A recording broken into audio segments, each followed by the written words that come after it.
Is it worth to motovlogging in 2026? यहाँ से सीधा हम स्ट्रेट के रन रखते थे, ये ऑफ के रन होते थे। इसको ऐसे बोलते हैं राइडर, सही राइडर निकला। और क्या, यूट्यूब पर बता दूंगा, चैनल का नाम बता दूंगा। कई लोग इसको एज ए वीकनेस लेते हैं, मेरे लिए वो एज ए स्ट्रेंथ है।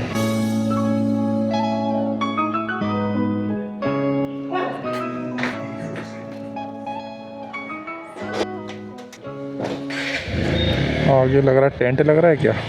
आगे लग रहा है रास्ता खुला है कि नहीं? आगे तो मुझे लग रहा है यहीं से मोड़ लेना पड़ेगा। चलो दूसरी गली से चलते हैं। दिल करार क्यों है इस पे, धुन सवार क्यों है, तिगराए कैसा उठा भंग पिया।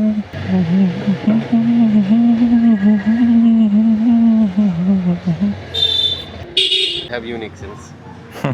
हेलमेट ले आया, चल बैठ जा। नहीं दो। Oh my God. कहाँ जा रहे हो तुम? मैं जा रहा हूँ अपना ब्लॉग बनाने। इसको ऐसे बोलते हैं राइडर, सही राइडर निकला। और क्या? तुम लोग लेके जा रहे हो, क्या करेगा बंदा ये बंदा मेरा कैमरा पकड़ता है। Camera man never dies. Sharmit कहाँ रहता है आजकल? दिखाई नहीं देता। आप तो फिर भी दिख जाते हो। अच्छा। वो चक्कर जाता है। तो फिर उसको क्या करता है मतलब? अभी कहाँ पर है? अभी तो हिमाचल। बहुत दिनों से उसको भी नहीं देखा मैं। जाता है फिर निकल। चलो चलो ओके।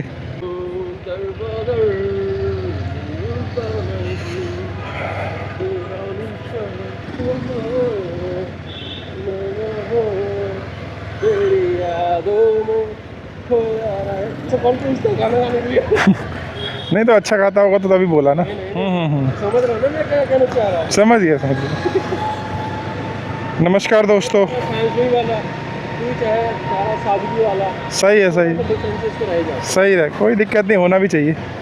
नमस्कार दोस्तों, एक नए फ्रेश व्लॉग में आप सभी का स्वागत है। आज का जो व्लॉग है वो एक रैंडम व्लॉग है। मैं अपने घर के आसपास ही घूमने के लिए निकला हूँ और एक स्पॉट है अपने घर के आसपास, ओमी छोले भटूरे वाला।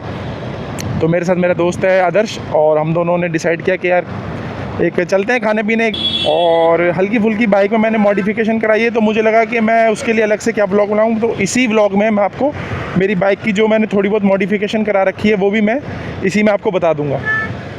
बने रहिएगा व्लॉग में। यार इंग्लिश पे फिदा हूँ मैं तेरी। जब तुझे क्या लगता है कि मैं घर से हेलमेट पहन के आया हूँ तो मैं किसी की सुनूंगा फिर? अब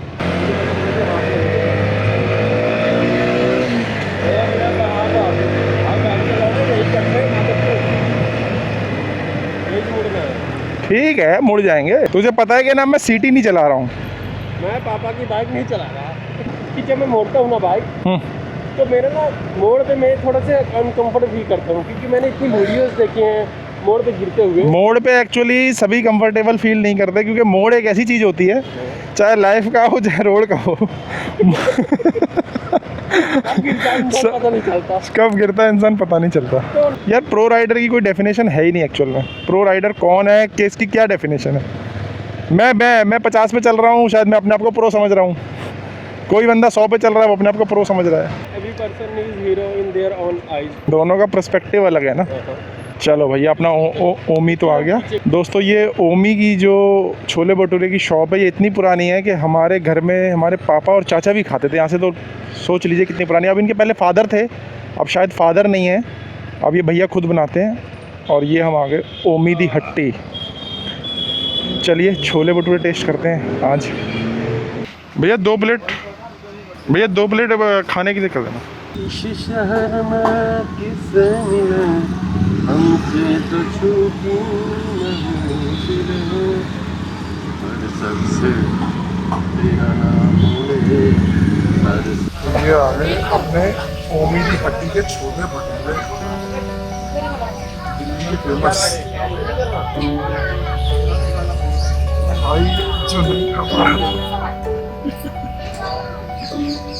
चलो भैया, पेट पूजा तो हो गई। ओमी दी हट्टी छोले भटूरे तो बढ़िया है, इस बंदे के खा के मज़ा आता है। स्पफी से रहते हैं बढ़िया। घर में पिताजी बताते हैं कि हम भी जब छोटे छोटे थे तो यहीं खाने आते थे। ये हमारे पिताजी का स्कूल है, डी ब्लॉक जनकपुरी। अब चलते हैं, कोई एक ऐसी जगह ढूंढते हैं जहाँ पर थोड़ा शांति से फिर मैं अपनी बाइक की जो है मॉडिफिकेशन आपको दिखा सकूँ कि क्या क्या मैंने मॉडिफाई कराया है। तो दोस्तों एक क्वेश्चन है जो बार बार मेरे दिमाग में उठता है, मैं सोच रहा था कि आपसे भी डिस्कस करूं। तो सवाल ये है कि is it worth to moto vlogging in 2026? क्या 2026 में हम मोटो व्लॉगिंग कर रहे हैं, तो क्या ये वर्थ है? मोटो व्लॉगिंग का जब दौर शुरू हुआ था लगभग 10 साल या 8 साल कह सकते हैं आप पहले, तो उस टाइम मतलब यूट्यूब पे इतने ज़्यादा कंटेंट क्रिएटर थे नहीं, गिनती के थे। MSK था, JS फिल्म था, अभी भी है। मतलब ये लगे इन लोगों ने मोटो व्लॉगिंग, मुंबई कर निखिल, प्रभजोत, और फिर उसके बाद काफ़ी छोटे छोटे क्रिएटर भी आए, लेकिन ये वो क्रिएटर हैं जो जिन्होंने मतलब यूट्यूब पर अपनी एक पहचान बनाई। उस टाइम पर ज़्यादा क्रिएटर मोटो व्लॉगिंग के उसमें थे नहीं। आज के दौर में क्या है कि मोटो व्लॉगर भी बहुत हो गए हैं और छोटे छोटे क्रिएटर भी मतलब अच्छा कर रहे हैं। अब फिर एक टाइम ऐसा भी आया जब कोविड का दौर आया, सब लोगों के काम बंद हो गए, नौकरी वाले घर पे बैठ गए, काम धंधे वाले घर पे बैठ गए। उस टाइम एक इंटरनेट ही एक ऐसा सोर्स था जो मतलब लोगों को कनेक्ट करके रखा, जिसने उसी के थ्रू मतलब लोगों ने अपना बहुत सारा जो टाइम है इंटरनेट के थ्रू ही स्पेंड किया। तो कोविड में लोगों के पास घर में रहने के अलावा और कोई काम था नहीं, क्योंकि वो तो एक बहुत ही मतलब बोलूँगा एक महामारी का दौर था वो। लेकिन फिर बाद में सब चीज़ें ठीक हुई, सब चीज़ें ट्रैक पे आई वापस। लेकिन मेरी सोच थोड़ी सी हल्की सी डिफरेंट है। तो मेरी सोच ये है कि ऐसा नहीं है कि आज के दौर में मोटो व्लॉगर चल नहीं रहे हैं, या मोटो व्लॉगर भी नए आ गए हैं। जैसे आज के दौर में आप देखो स्वाति रोजा, दीप रंजन सचान। जब मैंने मोटो व्लॉग देखना शुरू किया था तो MSK अपने पीक पे था, JS फिल्म अपने पीक पे था, ये लोग अपने पीक पे थे। लेकिन आज के दौर में वही पीक दीप रंजन सचान, स्वाति रोजा, तो ये लोग अब जो है नए मोटो व्लॉगर आ गए। तो मुझे ऐसा लगता है कि यूट्यूब एक ऐसा प्लेटफॉर्म है जहाँ पे जो ऑडियंस है ना आपकी स्टोरी टेलिंग से कनेक्ट होती है। मतलब जो अपनी अपनी ऑडियंस होती है वो आपकी स्टोरी से कितना कनेक्ट कर पाते हैं। तो आज भी मुझे लगता है कि अपॉर्चुनिटी तो है, लोग भी हैं देखने के लिए। हाँ, ये कह सकता हूँ कि कोविड जितना टाइम तो लोगों के पास नहीं है, क्योंकि जिंदगी अब बैक ऑन ट्रैक हो चुकी है। लेकिन फिर भी हाँ, लोग जो है देखते हैं मोटो व्लॉग। और अगर आप अपना मतलब अपने मोटो व्लॉग या जो भी स्टोरी अगर एक डिफरेंट तरीके से दिखाने की कोशिश करते हैं तो मे भी है कि उसमें आपको सफलता मिल जाए। तो मेरे दिमाग में ये एक था क्वेश्चन। बाकी आपकी क्या राय है आप कमेंट में ज़रूर बताइएगा।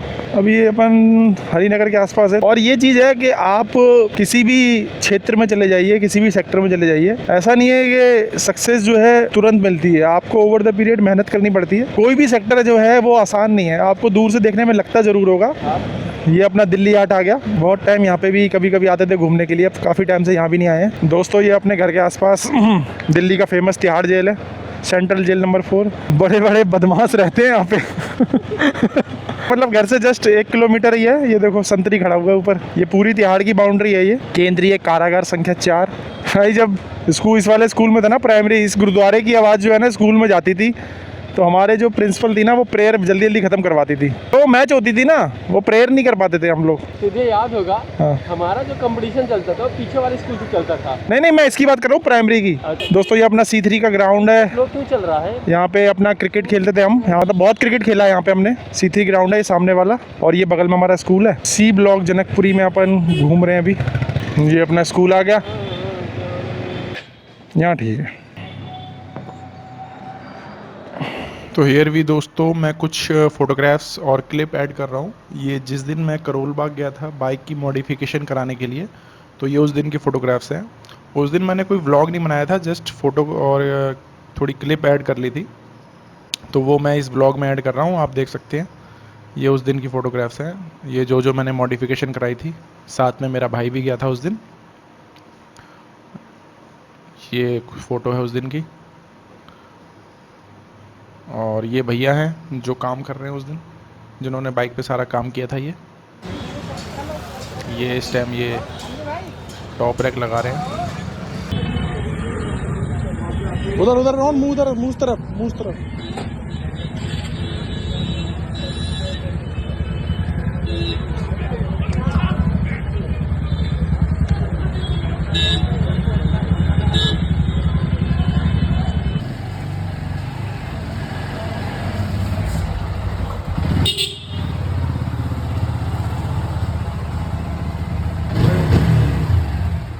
दोस्तों ये अपना C3 ग्राउंड है फेमस। देखो बच्चे क्रिकेट खेल रहे हैं, एक टाइम यहाँ पे हम भी खेलते थे।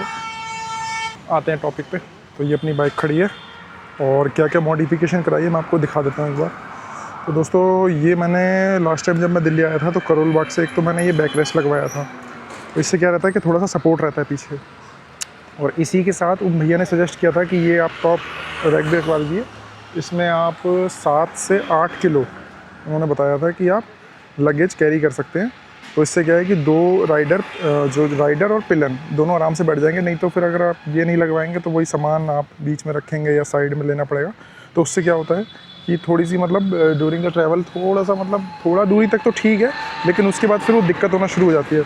और तीसरी मॉडिफिकेशन कराई थी, ये मैंने ऑप्शनल कराया था, वैसे कोई मतलब बहुत ज़्यादा वैसा नहीं था कि ज़रूरी था, लेकिन मैंने करा लिया था करके। एक बार मैं आपको उसका लाइट जला के दिखाता हूँ कैसी लाइट है। ये इंडिकेटर, इसमें एक ब्लू लाइट भी जलती है, लेकिन वो ब्लू लाइट के कनेक्शन मैंने इसमें से हटवा दिए थे क्योंकि वो मुझे उतना ठीक नहीं लगा।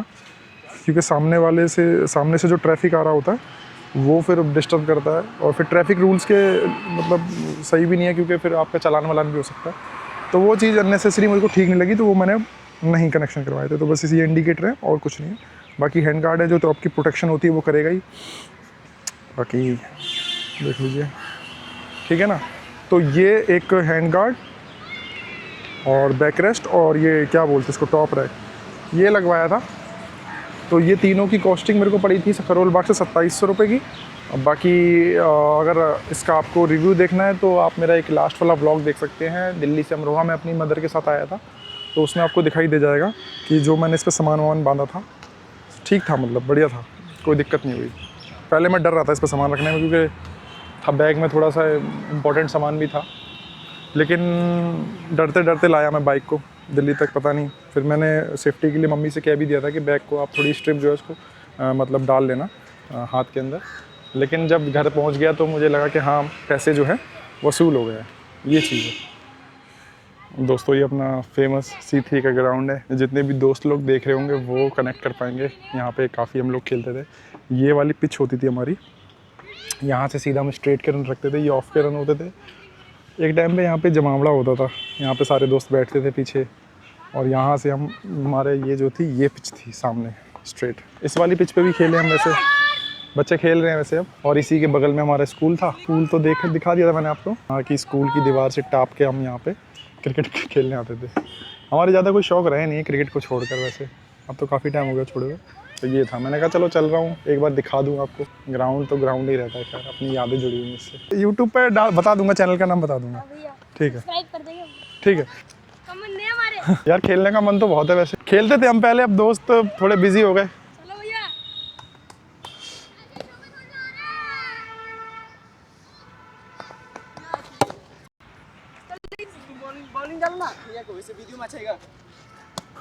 अबे यार एक शॉट तो मारूंगा।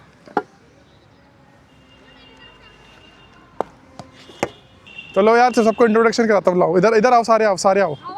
घर सबका कहाँ है, क्या नाम है वे बताओ?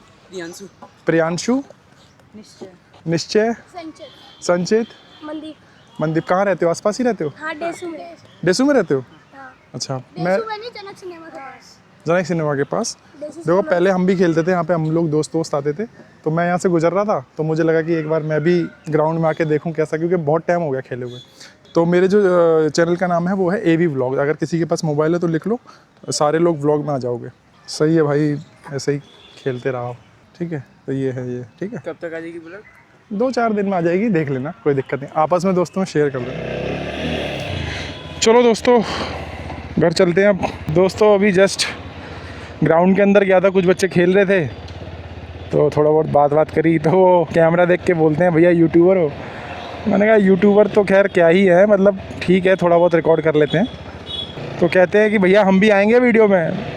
मैंने कहा हाँ यार बिल्कुल। फिर कह रहे कितने टाइम बाद वीडियो आ जाएगी? मैंने कहा आ जाएगी 1-2-3 दिन में। दोस्तों थोड़ा सा मैं इस बारे में बात करना चाह रहा था कि आपको लगता होगा कि मैं थोड़ी सी अपनी पास्ट की चीज़ें बहुत दिखाता हूँ, अपना स्कूल और अपने आसपास का एरिया, मतलब इन चीज़ों को लेकर मैं थोड़ा सा दिखाता हूँ अपने व्लॉग में। मेरा मानना ये है कि पास्ट जो पास्ट होता है ना, कई लोग इसको एज ए वीकनेस लेते हैं, मेरे लिए वो एज ए स्ट्रेंथ है। क्योंकि अगर पास्ट की तरफ हम नहीं देखेंगे तो फ्यूचर की तो हम बात ही नहीं कर सकते। अगर ऐसी चीज़ें होती तो फिर ये इतने जो मोनूमेंट्स हैं, कुतुब मीनार हैं या जितने जितने भी ऐतिहासिक चीज़ें हैं उनके बारे में हमें कैसे पता चलेगा अगर सब लोग यही सोचेंगे कि पास्ट की बात नहीं करनी है। क्योंकि जो पास्ट होता है वो हमारा बीता हुआ समय होता है, उससे हम सीख सकते हैं बहुत कुछ। और हमारे पास जो अपना होता है वो पास्ट ही होता है, फ्यूचर तो कुछ होता ही नहीं। फ्यूचर क्या है, भविष्य किसी ने देखा ही नहीं आज तक। तो आपका अपना था क्या? आपका अपना पास्ट था। हाँ मतलब मैं ये जरूर कहूँगा कि उसको एज ए वीकनेस मत बनाइए, ना ही मैं उसको अपनी वीकनेस मानता हूँ। लेकिन जो आपका क्वालिटी टाइम, चाहे वो आपका स्कूल का रहा हो, चाहे आपके दोस्तों के साथ रहा हो, चाहे आपकी फैमिली के साथ रहा हो, अगर वो पास्ट का टाइम बीता अच्छा है तो उसको आप हमेशा याद रखिए। और इसमें कोई वीकनेस मुझे नहीं लगती है कि कोई वीकनेस है, ये मेरा कहना था बस। फ्यूचर तो हम मतलब प्रेडिक्ट अपने एक प्लानिंग जरूर करते हैं कि हम ऐसा कर सकते हैं, लेकिन पास्ट एक ऐसी चीज़ है जिसको लेकर आप प्रेजेंट और फ्यूचर प्लान कर सकते हो। हमारे टेक्स्ट बुक में वही है, शुरुआत से हम पढ़ते आ रहे हैं। उसकी वहाँ लड़ाई हुई, बाबर की वहाँ हुई, ये हुआ वो हुआ, गांधी जी ये आए तब आए। फिर ऐसे तो हमें कुछ पढ़ने की ज़रूरत है ही नहीं। हमारा देश आज़ाद हुआ, क्यों पढ़ते हम कि हमारा देश 1947 में आज़ाद हुआ? पास्ट से हमें बहुत कुछ सीखने को मिलता है और पास्ट बहुत ज़रूरी है, बहुत इंपॉर्टेंट फैक्टर है, ठीक है ना। बाकी चल रही है लाइफ, वन लाइफ, ठीक है दोस्तों। आज के व्लॉग में इतना ही। आई होप कि आपको ये व्लॉग पसंद आया होगा। अपना ध्यान रखिए, अपनों का ध्यान रखिए और देखते रहिए AB व्लॉग्स। Good bye.